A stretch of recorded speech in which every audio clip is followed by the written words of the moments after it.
asawa ko. Nakita ko yung forma ng asawa ko. Awang-awa po ako.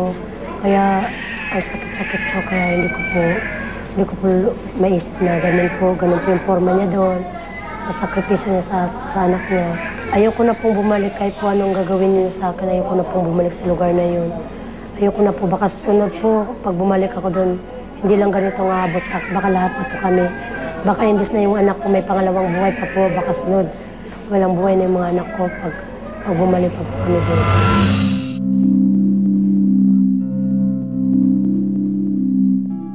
Napakasakit po yung naramdaman ko ngayon na nawala yung anak ko.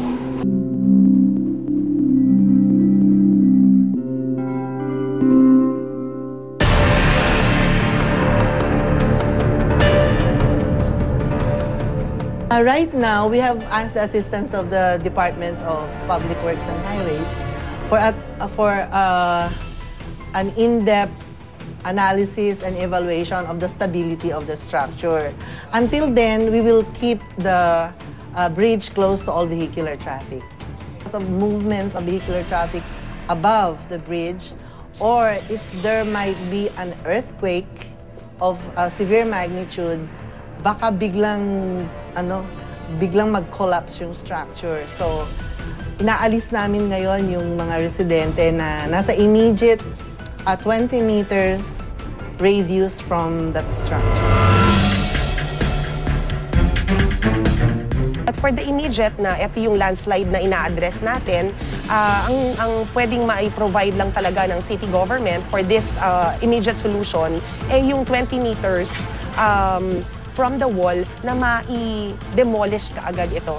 Forced evacuation talaga ang gagawin natin.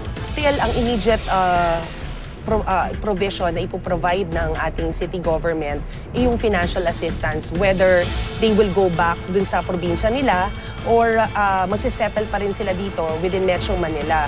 But beyond the 20 meters, ito na yung dapat pag-usapan na ng Transco at ng city government. Since this is a private property, aside from the usual pagbabaha or any typhoon na mga incidents natin, we also consider yung earthquake. Hanggat maaga, pwede naman tayong lumikas. So, it's important ang public safety rin sa amin.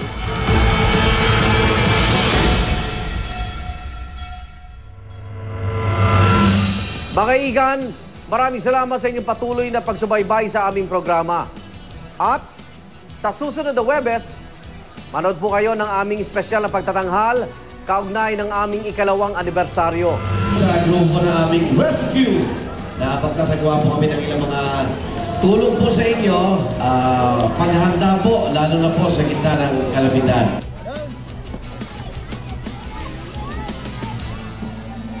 Yan o, itawag namin yan serbisyo totoo.